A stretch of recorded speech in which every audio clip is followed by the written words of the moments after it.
오늘 이 새벽에 하나님께서 우리에게 주신 말씀은 스가랴 4장부터 6장까지의 말씀 가운데 스가랴 4장 6절로 7절 두 절의 말씀입니다. 구약성경 스가랴 4장 6절 7절 두 절의 말씀입니다. 구약성경 1316쪽, 구약성경 1316쪽입니다. 스가랴 4장 6절 7절 구약성경 1316쪽입니다.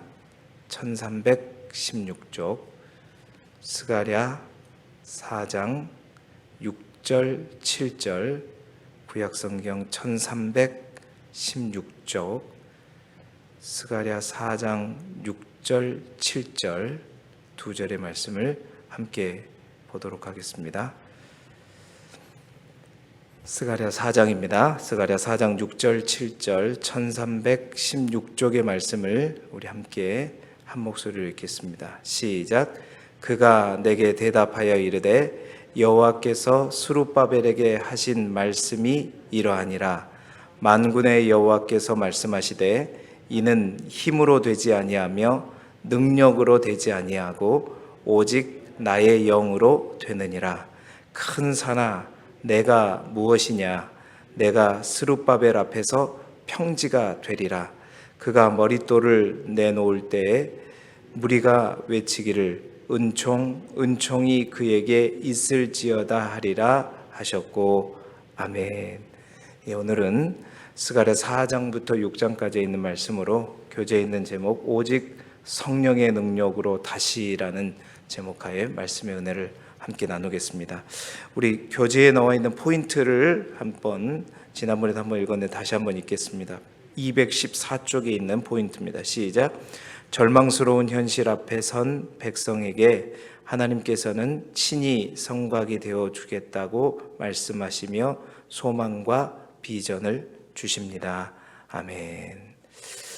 스가랴는 총 4개의 설교로 되어 있다고 지난 주일 저녁에 말씀드렸죠. 그 가운데 스가랴 1장 7절부터 6장까지가 두 번째 긴 설교입니다. 또 이 두 번째 이 긴 설교는 바사왕 다리오 왕 때죠. 제2년 11월 24일 날 밤에 스가랴가 한밤중에 환상을 보는데 8번에 걸쳐서 8개의 환상을 보게 됩니다. 그래서 그 환상을 보면서 그 환상이 어떤 내용인가 이제 깨닫게 되고 또 그 환상 속에서 이제 예루살렘의 성전 재건과 더불어 예루살렘 회복에 관한 메시지를 선포하고 있는 것이 바로 두 번째 설교입니다. 지난 새벽에는 그 8개의 환상 가운데 첫 번째부터 세 번째 환상을 함께 나누어 보았는데요. 오늘은 3장에 지난번에 우리가 나누지 못해서 3장에 있는 네 번째 환상부터 이제 6장까지 되어 있는 8번째 환상까지 그 환상의 의미와 그 의미 속에 담긴 영적인 메시지를 함께 나누면서 오늘 우리에게도 주시는 하나님의 음성을 함께 듣는 이 새벽이 되기를 소원합니다. 첫 번째 3장에 있는 네 번째 환상을 통해서 우리에게 주시는 말씀은 뭐냐면 아름다운 옷을 입히리라 말씀합니다. 아름다운 옷을 입히리라. 무슨 말인가? 3장에서 스가랴는 환상 가운데 대제사장 여호수아가 하나님의 천사 앞에 서 있는 것을 보게 됩니다. 그런데 그 여호수아 옆에 보니까 사단이 그 오른쪽에서 여호수아를 막 대적하고 있는 그러한 환상을 밤에 보게 되는 것이죠. 근데 그 여호수아가 어떤 옷을 입고 있냐면 아주 더러운 옷을 입고 있는 것입니다. 그래서 하나님께서 그를 대적하고 있는 사탄을 향해서 뭐라고 말씀하시냐면 3장 1절에 보면 이는 불에서 꺼낸 그슬린 나무가 아니냐. 그러니까 하나님께서 더러운 옷을 입고 있는 여호수아 옆에서 이제 여호수아를 대적하고 있는 괴롭히고 있는 사단을 향해서 야 불에서 이제 그슬려 가지고 꺼낸 나무처럼 돼 있는 여호수아를 옆에서 그렇게 대적하고 괴롭히고 방해하고 힘들게 하면 되겠느냐 말씀하시는 거예요. 자, 그 당시 대제사장인 여호수아의 모습을 불에서 꺼낸 그슬린 나무에 비유하고 있죠. 뿐만 아니라 그는 더러운 옷을 입고 있었다고 기록합니다. 이 모습을 통해서 뭘 얘기하고 있냐면 이스라엘 백성들이 죄에 얼마나 찌들어 있는지, 그러니까 더러운 옷이 바로 이스라엘 백성들이 입고 있는 더러운 옷이고, 그러한 상황이 바로 불에서 꺼낸 그슬린 나무와 같다. 여러분, 불에서 꺼낸 이 막 타고 있는 꺼낸 그슬린 나무는 어디에 쓸까요? 쓸 데가 없죠. 아무데도 쓸 데가 없는, 그냥 다시 불에 던져버려야 될 그러한 상황이 바로 이스라엘 백성들의 모습이요 상황이라는 겁니다. 그러한 이들을 계속해서 그러한 상황에 있는 이들을 대적하고 있는 사단을 향해서 하나님께서 말씀하시면서 뭐라고 얘기하냐면, 하나님께서 자기 앞에 선자들에게 명령을 하죠. 3장 4절에 보니까 뭐라 그래요? 그 더러운 옷을 벗기라. 그러니까 여호수아가 입고 있는 더러운 옷을 벗기라고 명령하시고, 이제 하나님께서 여호수아에게 말씀하십니다. 내가 너의 죄악을 제거하여 버렸으니 내가 너에게 아름다운 옷을 입히리라 말씀하세요. 네가 입고 있는 더러운 옷을 다 벗기고 내가 너에게 아름다운 옷을 입히리라 말씀하세요. 스가랴가 그 광경을 보면서 거둡니다. 하나님, 아름다운 옷뿐만 아니라 그에게 정결한 관을 그의 머리에 씌우소서. 그러니까 대제사장이 입고 있는 거룩한 옷일 뿐만 아니라 거룩한 관까지 씌워주십시오라고 얘기했더니, 바로 하나님께서 이 여호와의 천사를 통해서 정결한 관을 머리에 씌우고 옷을 입히고 나서 여호와의 천사가 이제 여호수아에게 회복의 약속을 하게 되는 거죠.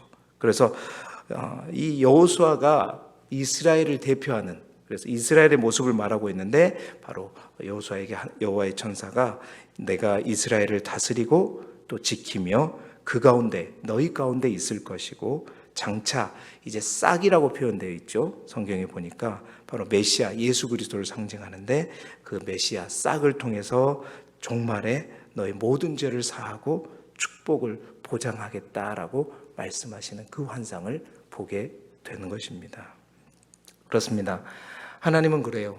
여호수아처럼 더러운 누더기와 같은 죄의 옷을 걸치고 실망하고 신음하고 있는 이들을 먼저 찾아오시는 분입니다. 그러니까 분명히 우리가 알아야 될 것은 그들의 옷이 깨끗해져서 하나님께서 오시는 것이 아니라 더러워진 상태에 있는 그들을 향해 주님이 먼저 오신다는 거예요. 하나님이 먼저 오셔서 그들의 옷을 벗겨주신단 말이죠. 벗겨주시는 걸로 끝나는 것이 아니라 아름다운 옷을 입혀주신다. 뿐만 아니라 불에 그슬린 나무, 아무데도 쓸데없는, 아무 소망도 없고 아무런 기대도 할 수 없는 상황에 처한 자를 보시고 하나님은 그를 긍휼히 여기시고 구원하시는 분이 바로 우리 하나님이시고, 그에게 아름다운 옷을 입히시는 분이시다. 여러분, 여기서 아름다운 옷과 정결한 관은 바로 우리를 위해서 이 땅에 오신 예수 그리스도를 의미하는 것입니다. 먼저 사랑하시고 먼저 오셔서 구원하시고, 이제 구원해 주시고 나서 너희가 이 말씀대로 살으면 내가 너희를 지키고 너희와 함께 하시고 또 너희를 위해서 영원히 너와 동행하리라 축복하시는 분이 바로 우리 하나님이세요. 여러분, 올해는 정말로 세상이 아름답다고 여기는, 세상이 아름다움을 추구하는 그러한 옷을 입지 마시고 정말로 하나님의 아름다움을 입으시기를 소망합니다. 그것이 바로 그리스도로 옷 입는다는 거예요. 사도 바울은 이 그리스도로 옷 입는다는 말을 두 가지로 표현하고 있어요. 갈라디아서 3장 27절에 보게 되면 그리스도로 옷 입는다는 것이 뭐냐? 바로 그리스도와 합하기 위해 세례를 받는 것이다. 그러니까 첫 번째로 그리스도로 옷 입는다는 것은 우리가 온전한 믿음과 신앙으로 예수 그리스도를 우리 안에 받아들이고 영접하는 것. 이게 이게 바로 그리스도로 옷 입는 것이고, 또한 로마서 13장 14절에 보면 사도 바울이 이렇게 얘기하잖아요. 오직 주 예수 그리스도로 옷 입고 정욕을 위하여 육신의 일을 도모하지 말라.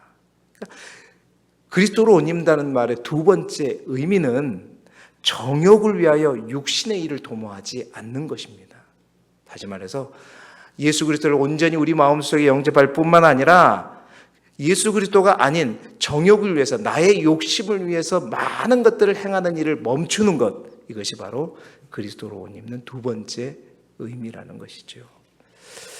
여러분, 올 한 해 진정으로 우리가 그리스도인답게 그리스도로 옷 입으시기를 바라고, 세상 다른 옷 다 벗어버리시고 오직 하나님의 아름다움을 간직하는 저와 여러분이 되시기를 주님의 이름으로 축원합니다.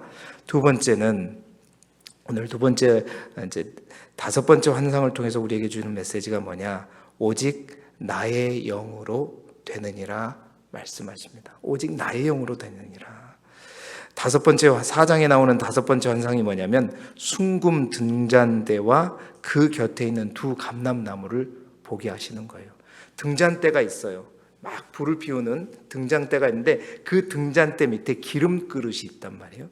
그 기름 그릇을 통해서 관을 통해 가지고 등잔에 기름을 공급해서 불이 켜지는데, 그 등잔대 옆에 두 감람나무가 좌우로 있는 거예요.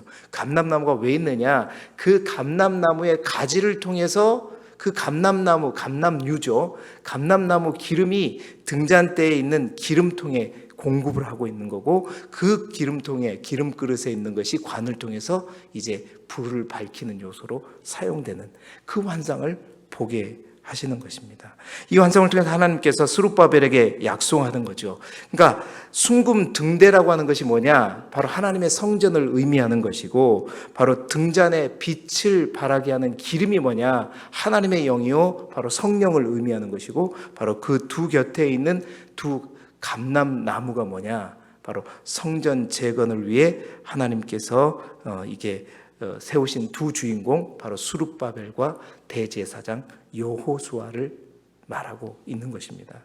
그래서 이 환상의 의미는 하나님께서 기름을 부으시고 성령의 능력으로 충만케 한 두 감람나무 스룹바벨과 바로 여호수아를 통해서 하나님께서 성전을 반드시 재건하게 될 것이다 라고 약속하는 그 환상을 보여주시는 거죠. 그러면서 유명한 말씀을 하시는 겁니다. 바로 그것이 오늘 우리가 읽었던 말씀이죠. 바로 스가랴 4장 6절의 말씀입니다. 여호와께서 스룹바벨에게 말씀하십니다. 뭐라고요? 이는 힘으로 되지 아니하고 능력으로 되지 아니하고 오직 뭘로 되느니라? 나의 영으로 되느니라.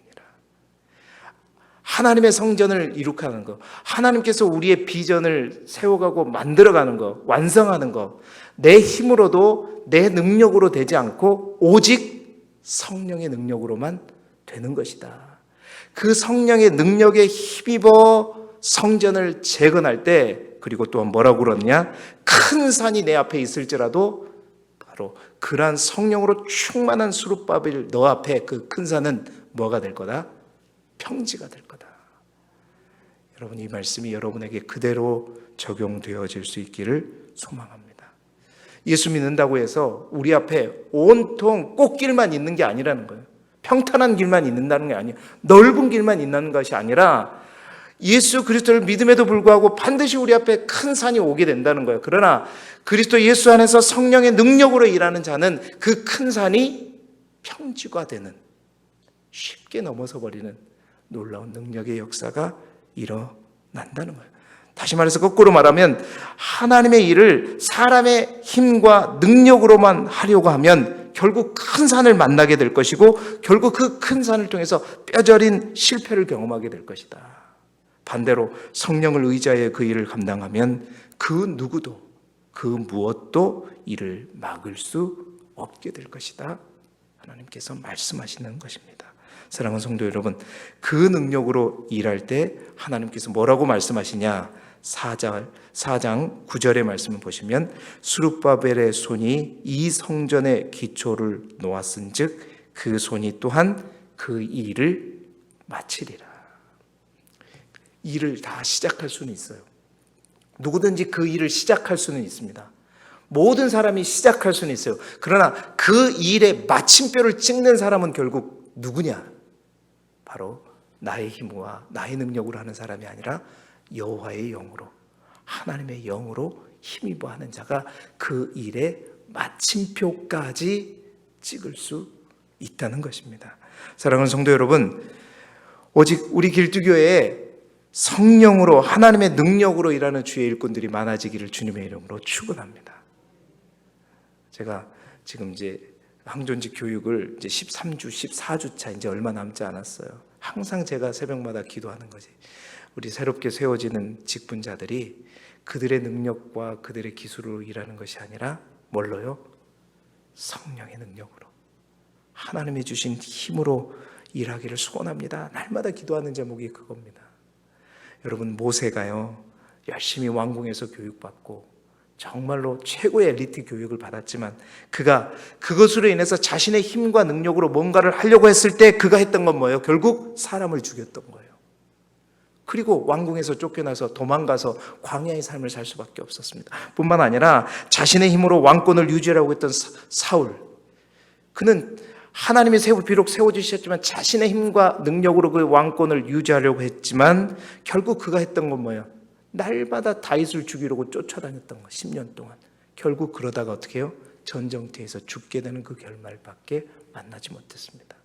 베드로도요, 정말 하나님의 성령을 받기 전에는 자신의 힘으로 뭔가를 해보려고 했을 때 결국 그는 칼을 뽑아 들었었고, 그러한 결과 예수님을 3번이나 부인할 수밖에 없었습니다. 그러나 그들이 하나님의 영에 사로잡히고 하나님의 능력에 사로잡힐 때 모세는 200만이 넘는 이스라엘 백성들을 출애굽시켜서 가나안 땅까지 이끌고 가는 하나님의 종이 되었고 리더자가 되었고, 뿐만 아니라 여러분, 베드로도 마찬가지죠. 죽음을 두려워하지 않고 순교하기까지 복음을 전하는 하나님의 사도가 되었고 교회의 뿌리요 반석이 되었잖아요. 여러분, 다윗과 사도 바울도 마찬가지입니다. 그들 앞에 어떠한 한계, 그 한계를 다 뛰어넘고 또한 문제를 뛰어넘고 큰 산이 평지가 되는 역사를 보게 되었던 것이죠. 사도행전 1장 8절에 그래서 말합니다. 성령이 임하게 되면 결국 우리가 우리의 한계를 뛰어넘는다는 거예요. 그 한계가 뭐예요?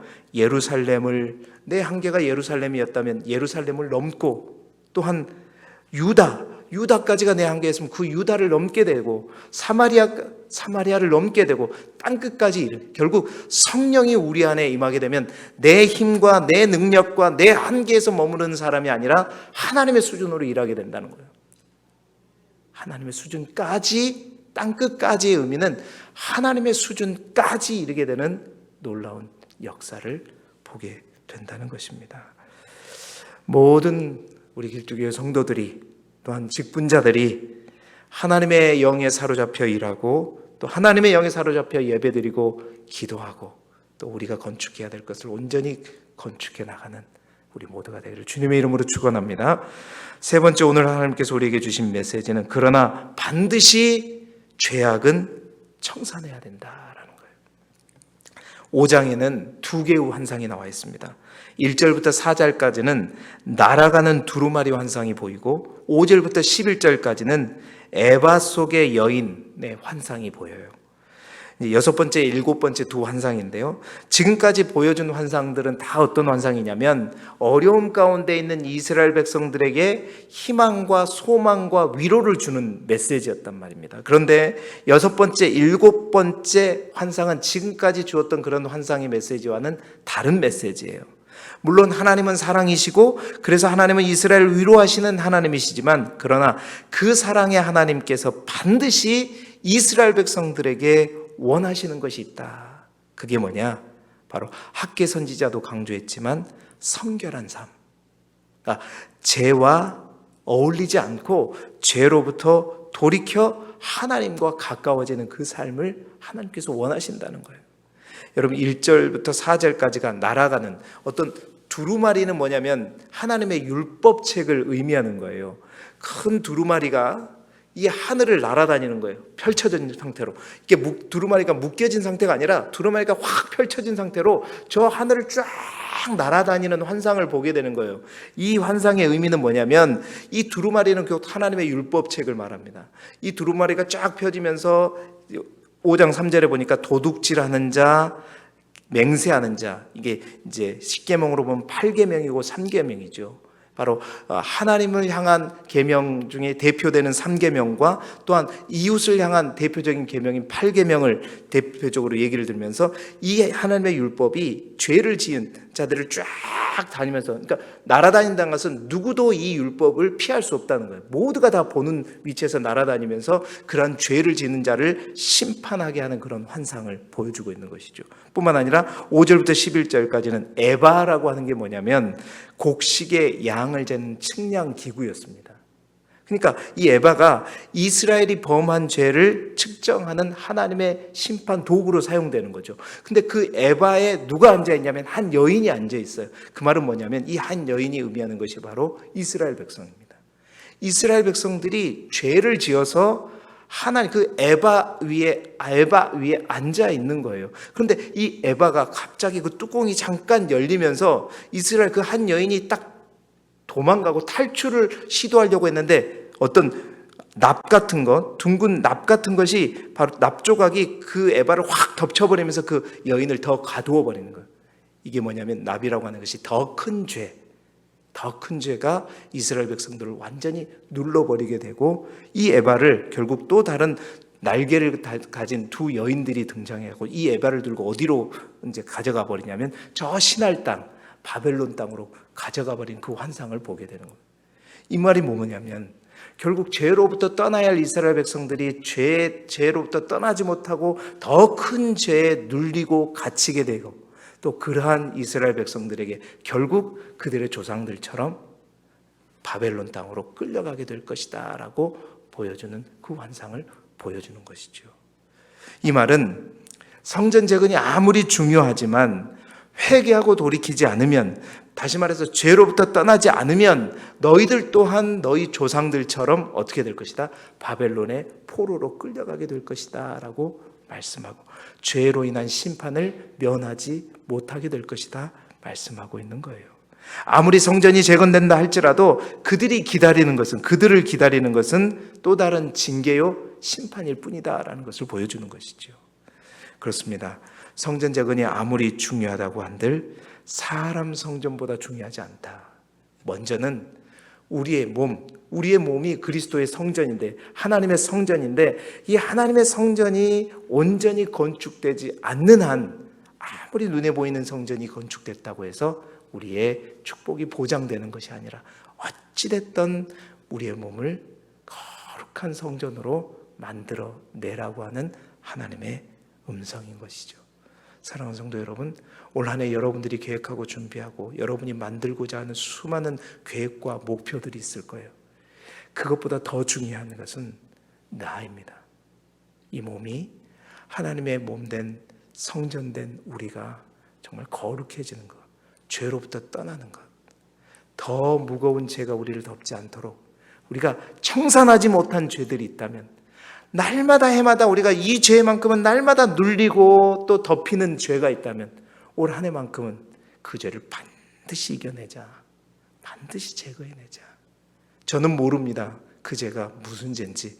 아마 이 말씀을 들으면서 내가 만마다 또 눌리는 그 죄가 있다면 올해는 반드시 그것을 기도 제목으로 부여잡고 그 죄를 반드시 청산하는 저와 여러분이 되기를 주님의 이름으로 축원합니다.